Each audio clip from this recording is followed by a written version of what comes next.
اچھا سر، ہمارے یہاں ایک بڑا جو متھ پایا جاتا ہے سر، وہ یہ پایا جاتا ہے کہ یہ میں بھی یہ کلیئرٹی چاہوں گا، یہ متھ ہے یا ریئلٹی ہے کہ ناموں کا شخصیت پہ اثر ہوتا ہے. لوگ سر نام بڑا فیشنی سا رکھ لیتے ہیں سر. میں حیران ہوں سر کہ جو نئی نسل ہمیں یونیورسٹیوں میں کالجز میں مل رہی ہے، ان میں سے بعض بچوں کے نام جن کی 18 19 20 سال عمر ہے اور 15 20 سال پہلے دنیا میں آئے ہیں، وہ ان سے پوچھا جاتا ہے آپ کا نام کیا، وہ نام بتاتے ہیں، ان سے معنی پوچھا جاتا ہے تو ان کو بھی نہیں پتہ ہوتا ان کے نام کا معنی کیا ہے. سر 3 اس میں حصے ہیں سر.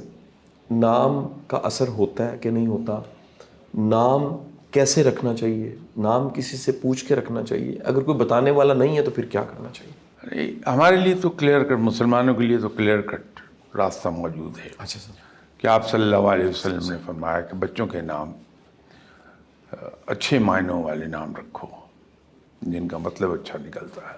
پھر رب تعالیٰ کے پسندیدہ نام بھی بتا دیے، عبداللہ اور عبد الرحمن. ہمیں تو یہ چاہیے کہ جو بھی نام ہم بچے کو دینا چاہتے ہیں اس کی پیدائش پر پہلے اس کا مطلب دیکھ لیں، اس کی معنی دیکھ لیں. ہماری جیسے آپ نے خود بڑا صحیح فرمایا کہ آج کل ایفرٹ سب سے زیادہ یہ ہوتی ہے کہ نام وہ رکھا جائے جو یونیک ہو، کسی اور کا نہ ہو، چاہے اس کے معنی کچھ ہی کیوں نہ ہو. تو اس بات سے پرہیز کرنی چاہیے. وہ جو آپ نے سوال پوچھا کہ نام کا اثر ہوتا ہے یا نہیں ہوتا، یقینی طور پہ ہوتا ہے. آدمی کی پرسنالٹی پر اس کے اثرات آتے ضرور ہیں. آدمی کو اچھے معنوں والے نام رکھنے چاہیے تاکہ اس کی پرسنالٹی میں، پر اس پر جو اثرات مرتب ہو رہے ہیں اس کی پرسنالٹی پر، وہ پازیٹیو ہوں. پھر سر اگر کوئی نہ ہو جس سے پوچھا جا سکے سر، اس کی گائیڈنس کہاں سے لیں؟ کیا سر عموماً لوگ جنتری سے یا ناموں والی کتاب سے نام خود نکال کے؟ بڑا آسان سا کام ہے کہ بے شک آپ کنسلٹ کر لیجئے ناموں کی کتاب، یا آج کل انٹرنیٹ کا فیشن زیادہ ہے.